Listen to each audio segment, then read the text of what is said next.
If released, Mr. Duterte would have greater access to his associates and family who remain in positions of power with access to networks and personnels to carry out witness interference. My power and authority do not extend beyond the Philippines. So kung saan man yung mga bansa na may interim release, wala tayong say. Hindi makikinig yung gobyerno doon sa Philippine Vice President. Ayan, ang pangit ng paliwanag.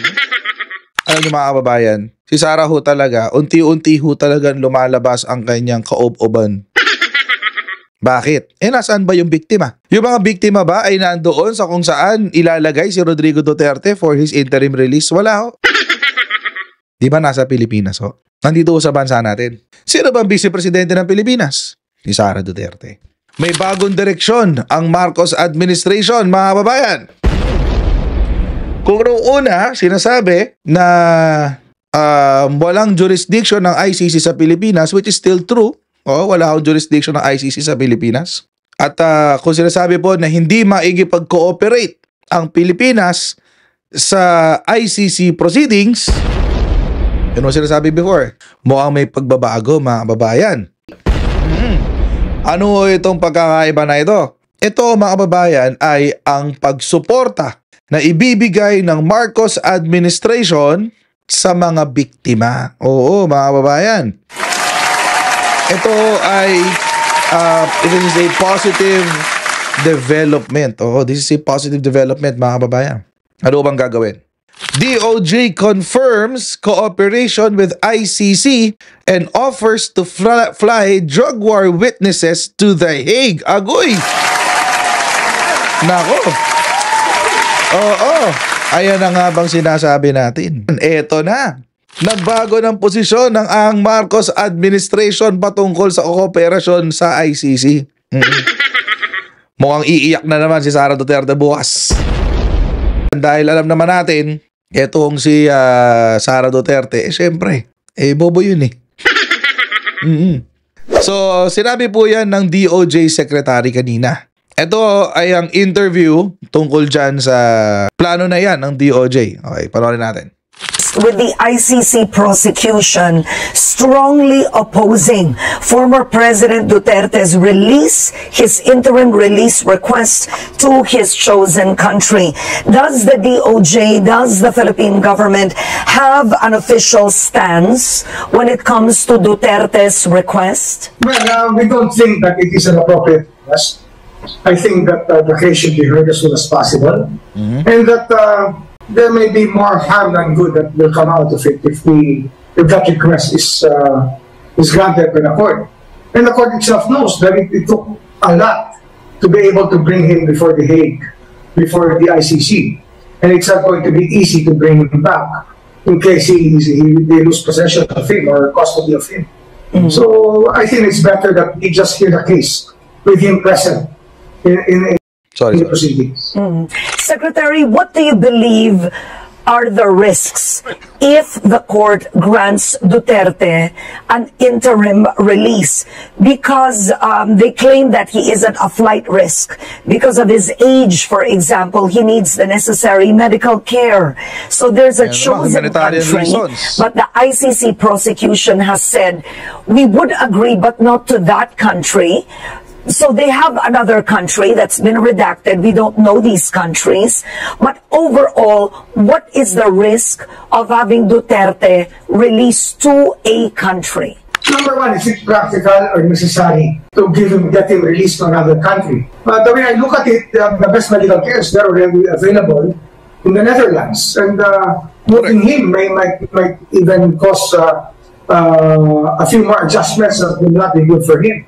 So let's just wait for the case to be heard, and let's just stay put where he is right now. I think that's the best thing that can happen in this case. Kahapon pinag-usapan natin yung interim release. Yung sumagot yung prosecution doon sa interim release. At napag-usapan natin, mga kababayan, kung bakit kumontra yung prosecution doon sa interim release. Primarily, mga kababayan, the reason kung bakit hindi pumayag ang prosecutor, kung ba't kinontra ng prosecutor yung petisyon for an interim release, ay dahil eto ho kasing Rodrigo Duterte, hindi lamang po siya flight risk, pero siya rin po ay posibleng i-intimidate ang mga biktima ng war on drugs. At naisulat po kasi ho doon, mga kababayan, isa ko sa mga dahilan kung bakit siya ay potensyal na maging mag-intimidate ay dahil sa estado ng kanyang pamilya. Mr. Duterte has the ability to interfere with and intimidate witnesses if released. Ito po yung sinulat ng ICC prosecutor bilang tugon doon sa sinabi ng depensa na yun nga, humihiling sila ng interim release. At makikita po natin dito, nakasulat sa ilalim, paragraph 23. If released, Mr. Duterte would have greater access to his associates and family who remain in positions of power with access to networks and personnels to carry out witness interference. As noted above, his daughter Sara Duterte is Vice President of the Philippines and a reserve colonel in the army with strong links to the police and military. In these positions, she wields power and influence over governmental structures as well as over her father's former allies and supporters. Simple lang ho. Maaari daw kasing impluwensyahan. Kapag lumabas si Sara Duterte, si Rodrigo Duterte, maaari daw impluwensyahan ni Rodrigo Duterte yung mga witnesses. I-threaten, intimidate, or what have you. Through his associates and family. Alam naman natin kung anong pinaggagawa ni Sara Duterte ngayon. Nag-around the world siya para lamang isulong yung pre-Duterte. Oo. Ayaw namin ng free Duterte. Oo, gusto namin, kulong. Gusto namin yung, poong nasa rehas. Oo, yun ang gusto namin. Ayaw namin ng pre-Duterte. Ikaw na lang. Ikaw na lang, Sara Duterte. Siyempre, biased kayo. Pamilya nyo yan. But anyway, alam nyo mga kababayan, si Sara ho talaga, unti-unti ho talagang lumalabas ang kanyang kaob-oban. Sumagot si Sara Duterte doon sa sinabi ng prosecutor. Says post as VP Army Reserve Colonel is irrelevant in father's interim release. Anong sagot niya? Medyo bobo lang talaga si Sara dito eh. Sabi niya, we do not deny that I have a position in the government. My power and authority, but parang something. Ito yung paliwanag niya o kanyang palusot. My power and authority do not extend beyond the Philippines. So kung saan man yung mga bansa na may interim release, wala tayong say. Hindi makikinig yung gobyerno doon sa Philippine Vice President. Ayan, ang pangit ng paliwanag. Pangit ng palusot mo, Sara Duterte. Oo. Bakit? Nasaan ba yung biktima? Yung mga biktima ba ay nandoon sa kung saan ilalagay si Rodrigo Duterte for his interim release? Wala ho. Nasaan ho ang mga biktima? Mga babayan, palagay nyo ho, nasaan ang mga biktima ng war on drugs? Di ba nasa Pilipinas ho? Nandito ho sa bansa natin. Sino ba ang vice-presidente ng Pilipinas? Si Sara Duterte. Sino ba ang reserve army colonel? Si Sara Duterte. Sino ba ang vice-presidente na nagkaroon ng lakas ng loob bantaan ng pagpatay kahit ang presidente ng Pilipinas? Sino ho ba? Di ba? Si Sara Duterte rin.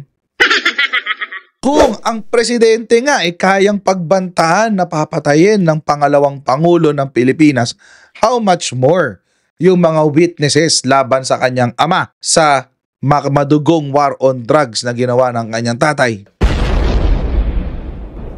Common sense lang naman yun, mga kababayan. Ako magugulat ako, mga kababayan. Personally, magugulat ako pag nag-grant yung interim release na yan. Kasi granting him the interim release is also a violation of his human rights. Bakit? Hindi mo maaalagaan ng maayos eh. Malay mo kung ano mangyari in transit, bigla ka takihin sa puso. Tapos, fake death pala, no? May ininom lang, tapos itatakas na pala. Visit na yan.